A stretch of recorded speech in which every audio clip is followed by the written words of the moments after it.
আসসালামু আলাইকুম সবাইকে তানিয়াজ কিচেন স্টোরিতে আবারও স্বাগতম জানাচ্ছি আজকের নতুন রেসিপি দেখার জন্য।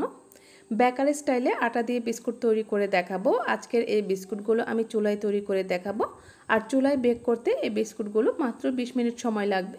আশা করছি সবার কাছে রেসিপি ভালো লাগবে। রেসিপি ভালো লাগলে অবশ্যই চ্যানেল সাবস্ক্রাইব করে দিবেন, আর পাশে থাকা বেল বাটনটি বাজিয়ে রাখবেন যাতে করে নতুন সব ভিডিওর নোটিফিকেশন আপনাদের কাছে চলে যায়। প্রথমেই একটা মিক্সিং বলে আমি হাফ কাপ পরিমাণ রান্নার তেল নিয়েছি। তেল ছাড়া বাটার দিয়ে করতে চাইলে বিস্কুটের টেস্ট আরও ভালো আসবে। হাফ কাপ পরিমাণ পাউডার সুগার নিয়েছি। এখানে আমি 1/3 কাপ পরিমাণ চিনি পাউডার করে নিয়েছি, এতে করে হাফ কাপ হয়েছে। 1/4 চা চামচ পরিমাণ লবণ দিয়ে খুব ভালো করে সব কিছু একসাথে মিশিয়ে নিয়েছি। মেশানো হয়ে গেলে এবার একটা চালনিতে আমি 1 কাপ পরিমাণ আটা নিয়েছি। এর সাথে দিয়ে দিচ্ছি হাফ চা চামচ পরিমাণ বেকিং পাউডার এবং 1.5 টেবিল চামচ পরিমাণ পাউডার মিল্ক। সব কিছু একসাথে চেলে দিয়ে দিচ্ছি বাটিতে।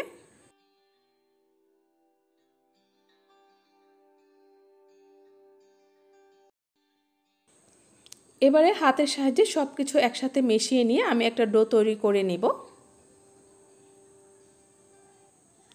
এই ডোটা কিন্তু প্রথমে অনেকটা ঝরঝরে মনে হলেও আস্তে আস্তে যখন এটা মথে নেবেন স্মুথলি, তখন এটা খুব সুন্দর একটা ডোতে পরিণত হয়ে যাবে। এখন এই ডোটাকে আমি একটা বোর্ডে নিয়ে আলতো হাতে এটাকে চেপে চেপে একটা রুটির মতো তৈরি করে নেব। এটাকে রুটি বলা যাবে না, একটু মোটা ধরনের হবে। সাইড দিয়ে এভাবে চেপে চেপে দিতে হবে যাতে করে ফাটলগুলো মিশে যায়। খুব বেশি ফাটল যেন সাইডে না দেখা যায় সেভাবে এটাকে চেপে নিতে হবে। আমি এটাকে আলতো করে চেপে নিয়ে একটা মোটা রুটি তৈরি করে নিয়েছি। এবারে এরকম বিভিন্ন ধরনের কুকি কাটার দিয়ে আমি এগুলোকে সাইজ মতো কেটে নিচ্ছি বিস্কুটের শেপে। আপনারা চাইলে কুকি কাটার ছাড়াও হাত দিয়ে চেপে চেপে গোল গোল করে বিস্কুট তৈরি করে নিতে পারেন। এভাবে করে আমি সবগুলো কেটে নিচ্ছি, আর কেটে নেওয়ার পর এগুলোকে খুব আলতো করে তুলে নিতে হবে, কারণ এগুলো ধরার সাথে সাথে কিন্তু ফেটে যাওয়ার চান্স থাকে।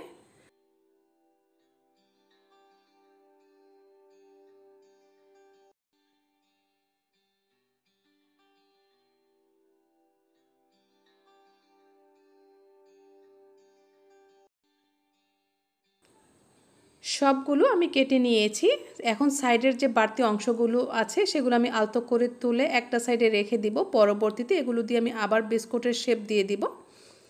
এখন আলতো করে এগুলোকে তুলে নিতে হবে। তুলে নিয়ে আমি একটা বেকিং ট্রেতে রাখবো, আর বেকিং ট্রেতে আমি আগে একটা বেকিং পেপার বিছিয়ে এটাতে তেল ব্রাশ করে নিয়েছি।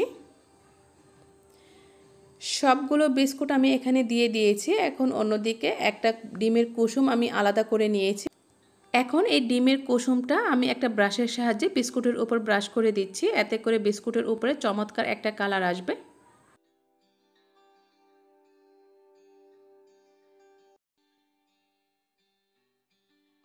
ডিমের কুসুম ব্রাশ করে দেওয়ার পর উপর থেকে আমি এভাবে কিছু সাদা তিল এভাবে ছড়িয়ে দিচ্ছি। চাইলে আপনারা যে কোনো ধরনের সেমাই গুঁড়ো করেও দিতে পারেন, তাছাড়া বাদাম গুঁড়ো করেও দেওয়া যাবে।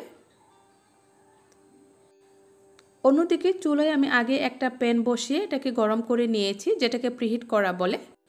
প্যানের ঢাকনার মধ্যে যে ছিদ্রটা আছে সেটাকে আমি একটা কাগজের সাহায্যে বন্ধ করে দিয়েছি। এখন এই প্রিহিট করা প্যানের মধ্যে আমি এই ট্রেটা বসিয়ে দিয়ে ঢাকনা দিয়ে ঢেকে চুলার আঁচটাকে মিডিয়াম লোতে রেখে 20 মিনিটের মতো বেক করে নিব। আর এরই মধ্যে কিন্তু বিস্কুটগুলো একদম পারফেক্টলি বেক হয়ে গেছে। প্রথম অবস্থায় বিস্কুটগুলো একটু নরম থাকবে, আর ঠান্ডা হওয়ার পর এর কালারটাও আর একটু ডার্ক হয়ে যাবে, সেই সাথে বিস্কুটগুলো অনেকটা শক্ত হয়ে যাবে।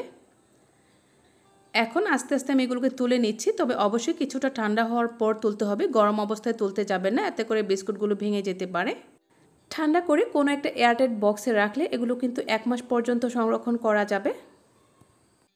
এখন এই বিস্কুটগুলো আপনি যে কারো সামনে পরিবেশন করলে কেউ বুঝতেই পারবে না যে আপনি এগুলো বাসায় তৈরি করেছেন। আমি একটা ভেঙে শেয়ার করছি যে এটা কতটা ক্রিস্পি হয়েছে। রেসিপি যদি ভালো লেগে থাকে তাহলে কিন্তু অবশ্যই ভিডিওটিতে লাইক এবং কমেন্ট করে দিবেন, আর আপনার ফ্রেন্ডস এবং ফ্যামিলির সাথে শেয়ার করবেন। সাথে থাকার জন্য সবাইকে অনেক অনেক ধন্যবাদ। আল্লাহ হাফেজ।